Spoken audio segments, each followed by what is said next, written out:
Hello everyone, আসসালামু আলাইকুম। কেমন আছেন? আশা করি সবাই ভালো আছেন। এই যে এনাকে যে দেখছেন, ইনি হচ্ছে সেই বিখ্যাত ঝালমুড়িওয়ালা ফুলদুলিয়াতে। ইনি ওই যে যেরকম ফুলদুলিয়াতে আপনার চা আছে, বিখ্যাত চা, সেরকম ফুলদুলিয়াতে ইনাদের হচ্ছে ঝালমুড়িটা অনেক অনেক বিখ্যাত। তো অনেক রকমের মশলা দিয়ে ওনারা এই ঝালমুড়িটা তৈরি করে এবং মানুষের মাঝে দেয়। এটার প্রাইসও অনেক কম, মাত্র 15 টাকায় এক প্লেট পাবেন, 15 টাকায়।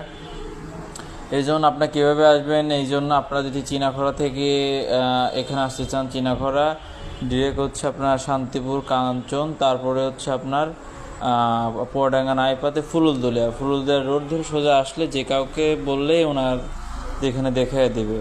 তো অবশ্যই যারা এই ঝালমুড়িটা এখনও খান নাই, তারা অবশ্যই এই কাকার সাথে দেখা করবেন এবং তার হাতের এবং নিজস্ব মশলায় তৈরি ঝালমুড়ি খাবেন। যে আমরা আসছি, খাইছি এবং অনেক মজা করছি।